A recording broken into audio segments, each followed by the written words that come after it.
आज के टॉपिक से तो पता चल ही गया होगा हम क्या पढ़ने वाले हैं, माइटोसिस एंड मियोसिस। ये कहाँ कहाँ होता है, किस चीज़ों में हेल्प करता है, आज हम ये देखेंगे। द नेक्स्ट वीडियो में हम इसकी स्टेजेस देखेंगे। Hello everyone, welcome back to my YouTube channel study with me. हमारी बॉडी में मिलियंस ऑफ सेल्स प्रेजेंट होते हैं, बट कभी कभी क्या होता है कि सेल खुद को डिवाइड करते हैं और एक न्यू सेल्स बनाते हैं। इसी प्रोसेस को क्या कहेंगे, माइटोसिस कहेंगे एंड मियोसिस कहेंगे। अब हम पहले माइटोसिस देखते हैं। माइटोसिस एक ऐसा टाइप का सेल डिवीज़न है जिसमें जो एक सेल होता है ना, वो डिवाइड करता है खुद को और दो सेम यानी आइडेंटिकल सेल बनाता है। हेल्प किस में करता है, बॉडी को ग्रो होने में हेल्प करता है ना। जो टिश्यू डैमेज हो जाते हैं उनको रिपेयर करता है, जो सेल पुराने हो जाते हैं उनको रिप्लेस करके नए सेल बनाता है। फॉर एग्जांपल, जब आपको कट लगता है आपके स्किन पे और जब फिर न्यू स्किन बनती है ना, तो वो किस प्रोसेस की मदद से बनती है, माइटोसिस के प्रोसेस की मदद से बनती है। अब माइटोसिस होता कहाँ है, माइटोसिस जो है बॉडी सेल या सोमेटिक सेल बोलो, ठीक है। बॉडी सेल और सोमेटिक सेल दोनों सेम है। यहाँ पर होता है हमारा माइटोसिस का process.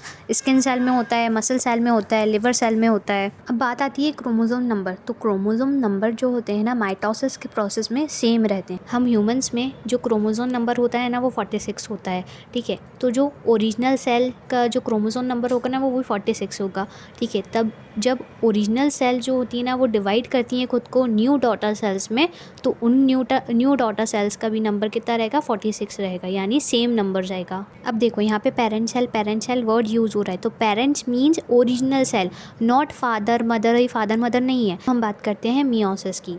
Meiosis special type of cell division क्यों है, क्योंकि वो एक सेल डिवाइड करके 4 सेल बनाता है। मियोसिस जो होता है वो रिप्रोडक्शन में इंपॉर्टेंट रोल प्ले करता है। अब मियोसिस होता क्या है, मियोसिस जो होता है वो टेस्टीज इन मेल की जो टेस्टीज होती है ना, उसमें होता है स्पर्म बनाने के लिए।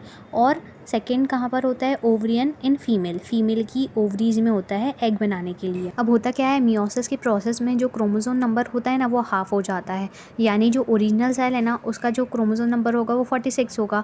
और जब ओरिजिनल सेल डिवाइड करेगा खुद को डॉटर सेल्स में, तो उसका जो नंबर होगा वो हाफ हो जाएगा। यानी 46 का हाफ कितना होगा, 23 होगा। देखो, फर्टिलाइजेशन जब होता है ना, स्पर्म और एग जब फ्यूज़ होते हैं एक दूसरे से, तो स्पर्म का जो क्रोमोसोम नंबर होगा वो 23 होगा और एग भी जो होगा वो 23 क्रोमोसोम नंबर होगा।